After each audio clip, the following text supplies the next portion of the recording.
Hey everybody, today I wanted to give you a quick tour of a garden that we are installing here in North County, San Diego. The goal for this garden was to do drought tolerant, kind of the California casual Montecito look. So that really impacted a lot of the plant choices that we made. So to start right in front of me, we will have a flagstone walkway, and I've got a few flats of thyme ground cover that will be kind of mixed in between the flagstone.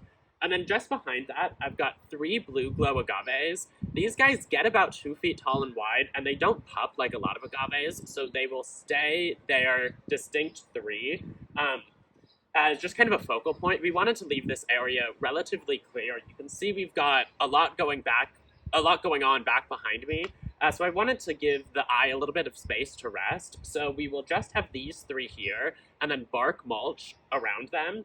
And then just behind the agaves, we've got a dry riverbed.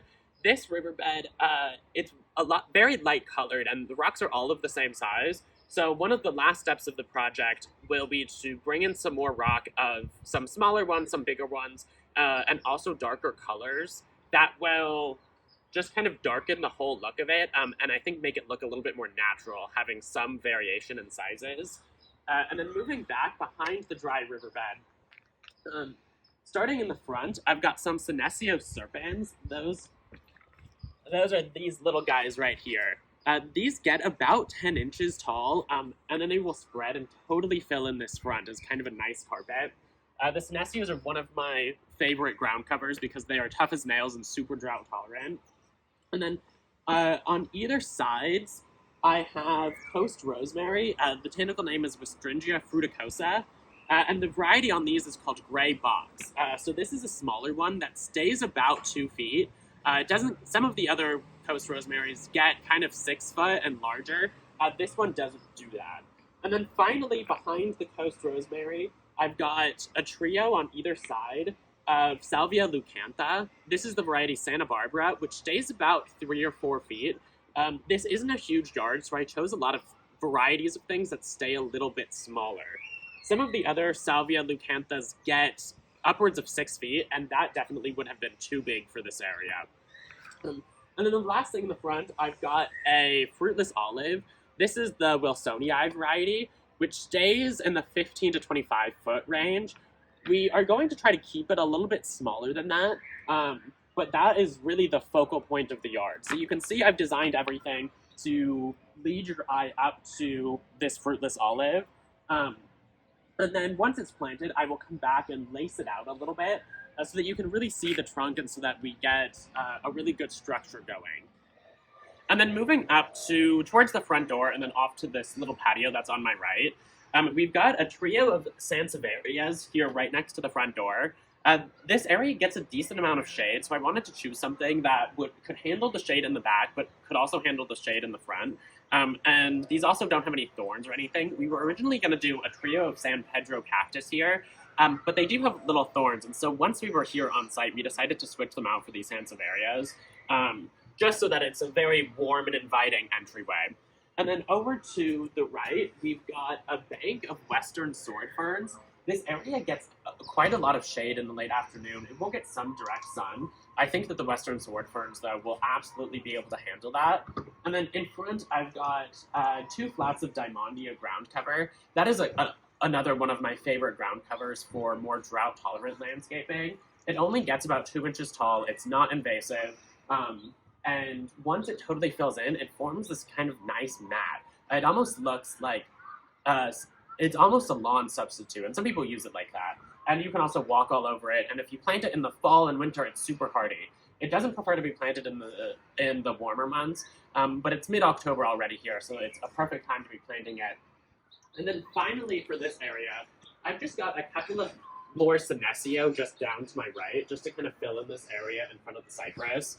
Another fruitless olive, and then we've got some root guards to go around it, just to make sure that it doesn't mess with the paver patio at all. And then I've got another trio of the gray box coast rosemary, and then finally back here we have the 3 San Pedro cactus. So these guys will get 5 to 6 feet tall, not much wider than they are now though, and so I think they'll be kind of the perfect just accent for this back area. And so now we are just on the other side of the driveway. So the original main part with the blue glow agaves and the fruitless olive is over to my right. And then, so on this side, I just mirrored a lot of the same plants. I've got about a half a dozen of the Senecio serpens in the front, just form kind of a nice ground cover. And then 3 more of the gray box coast rosemary and agave attenuata that will get about 3 feet. And then 3 more of the Salvia leucantha Santa Barbara. So we kept this area pretty simple. I just wanted plants here so that it looks finished and done. But I didn't want to take away from the other side of the yard that is really the focal point. And there's usually cars parked here, so you don't see it from the street all that much anyway. But at the same time, we wanted to put plants here that would look nice and fill in, so that it looks like finished and well thought out. Okay, so now we are in the side of the house. You can see the house is to my right, and then the fence is just to my left. And this is a really narrow area. I can easily touch both sides. And so that means that this area is deeply shaded. So I chose things for this garden that can all take the shade. And as I was designing this area, I obviously put as much thought and effort into this area as I did the rest of the garden. But the goal here was to just really fill it up and make it look nice, but not spend a ton of money.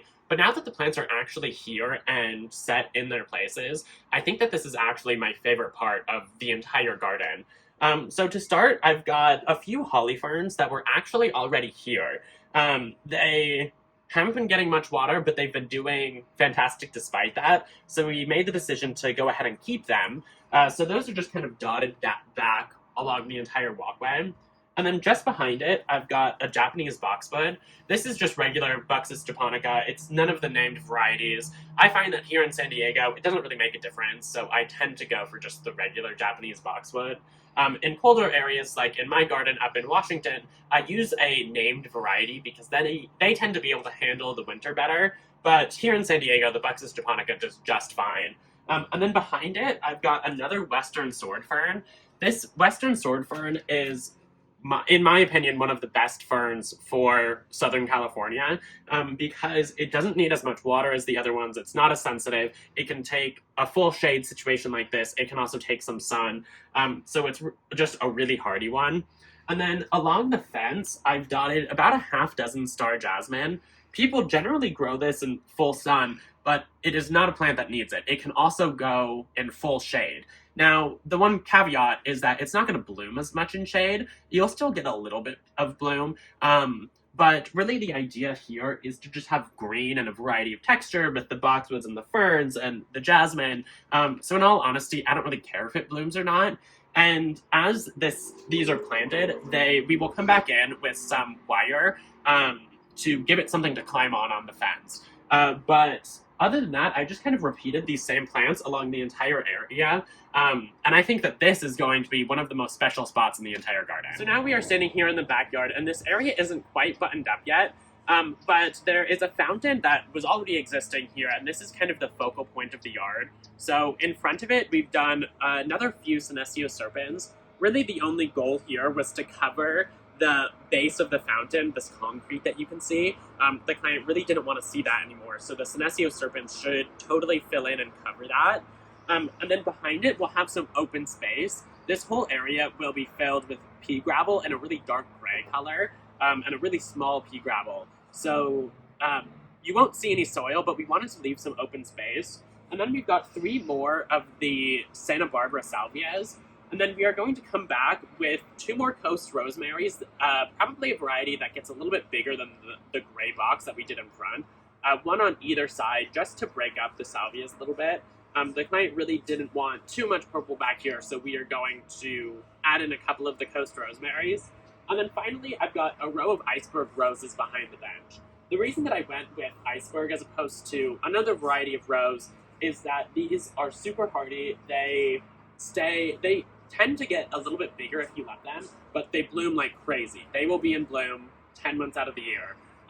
And really the only time that they won't be in bloom is when you cut them back for the winter.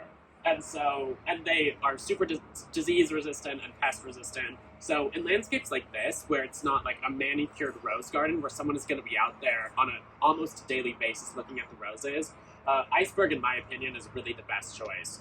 But really that just about does it for this yard. Thank you so much for watching. Make sure you subscribe down below, and I will see you in the next video.